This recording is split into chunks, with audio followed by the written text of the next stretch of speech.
So I'm going to be making some changes to this channel. First off, it's going to be more than tools because we are people. There's more facets to our life than just tools, right? And the reality is, as the world turns, things aren't as great as they once were. Will they return back to good? I don't know. I'm not the creator. I'm not God. I don't hold those cards in my hand. But there are many things I would rather discuss than just, hey, buy this tool. There will still be tool content, but there are things out there like, I don't know, kind of a really weird election. I feel like this election cycle is like the Twilight Zone.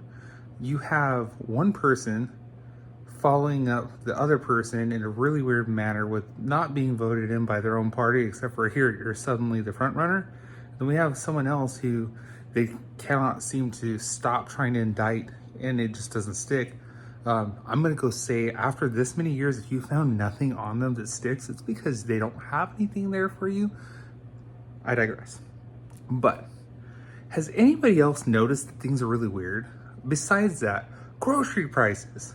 If you have a family, I don't even care if you're single. For single people out there with one income and maybe you don't make a lot of money, it's gotta be stupid hard. Minimum wage? Yeah, that's ridiculous. That's not a livable wage. I'm in no way a socialist. I'm in no way a capitalist. I'm in no way any affiliation to that. I subscribe to my beliefs, which my beliefs are Jesus Christ first, and then everything else comes into play. But I love all of you people out there. I'm a people lover. And what I can't stand to see is people getting bent over by a system that is completely broken, and there are no solutions other than fighting. Now that, my friends, is by design. Now, yes, if you keep seeing this cabinet that's bothering the heck out of me behind me that has no doors on it right now, that's underway right now. You'll see the final product in the end. But I wanted to come to you guys because there's more to life than just tools and buying crap that we don't need. Some of these things we do need, and there are things that I'm going to be testing out, or I have tested out, and I'm going to bring to this channel and be like, hey, you know what, this was gold. There are certain tools that you just say, you know what, that was it. That saved my bacon on a job, that sped it up and made me more efficient.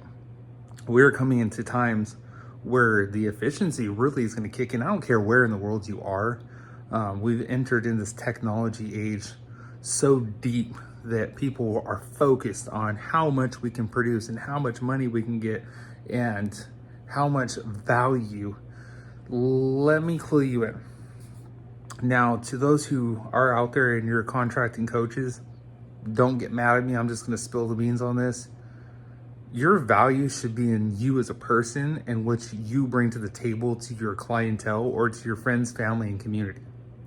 And we need to start thinking more in terms of community. We have so long been brainwashed on the idea that buy, this is what your life should look like. This is how long you should work. This is what your retirement should look like. Everything's cookie cutter in a box. That leaves zero room for you to be an individual. That means there is zero room for you to create things outside the box to help other people become a community. We need community right now, folks. The tool community is huge. There are beliefs that span the scale from I don't believe anything to I believe X, Y, Z and the moon, right? We need to start taking care of each other though. It's not just about buying stuff. It's about each other and the way that we treat each other. Now, my belief system would be to follow Jesus Christ and his example. That may not be yours, and that's totally fine. That's your prerogative in life, and that is your freedom allowed by our own creator, right? Freedom of choice. But why? Why can we not stand by and be a great mentor, a great community member, and a great help to each other and say, you know what, we see a problem. For instance, in the contracting realm of things, and this goes across the board to mechanics, just name a field.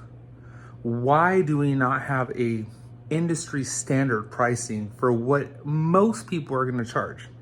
Because what I see is people race for the bottom. And it helps to facilitate the market that we're in right now. And then they say, oh my God, the economy.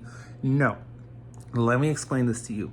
You're being duped into following political gains that are made off the back of you because you fell for a trap. For instance, Texas, right?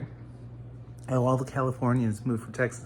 No, Californians moved to Texas. Arizonans moved to Texas.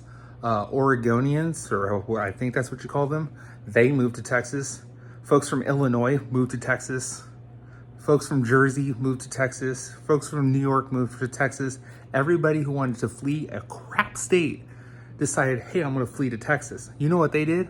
Hey, I live in a crap state, which drove the price of everything exponentially up. So my property's worth $1 bazillion. Not really, let's not exaggerate too much, but say you have a shanty shack of a house that's like 50 years old and has never been remodeled, and you sell it for near $1 million, and you come here and you're like, cool, I can buy a huge house, maybe even on some land, for $500,000 or even $750,000. Hey, I'm doing great.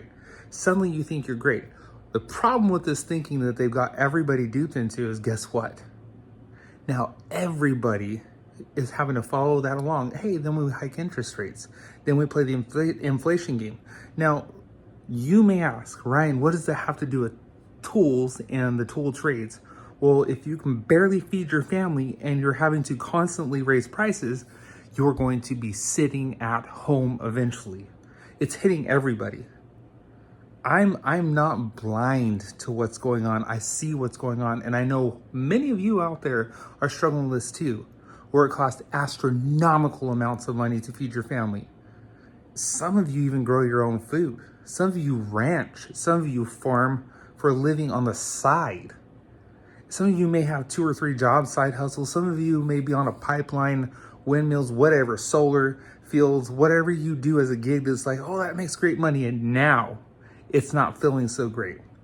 It's by design. No, this is not a conspiracy theory thing. This is truth.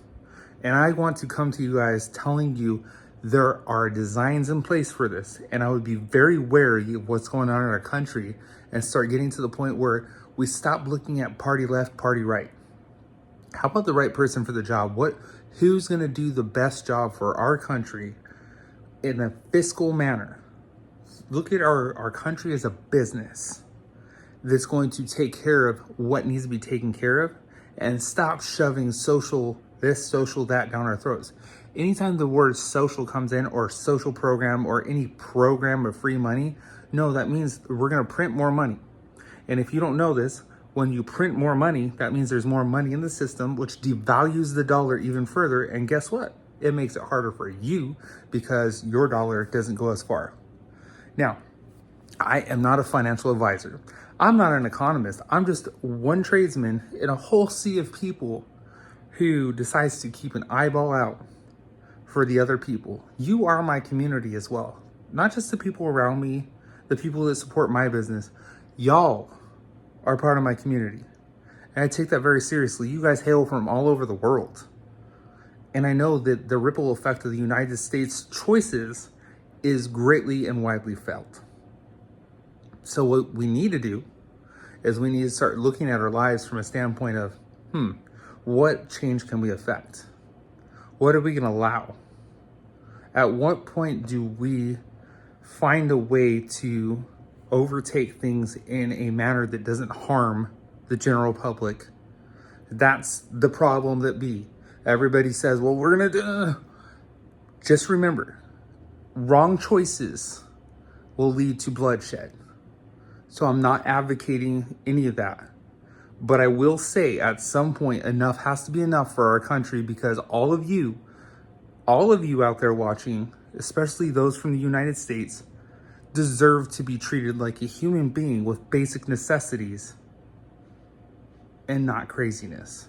I'm going to hit you up with another video on this following up. It's getting kind of long here for most of you to sit there and watch. I get it. No one wants to hear someone ramble forever. So hit the follow button, like, comment, share, subscribe, do the whole number, and really sit there and think. This is a time to take inventory of life and take a look around at what's going on, because I'm telling you right now, the SHTF is not in the future. It's slowly unfolding right in front of you. Wake up. God bless.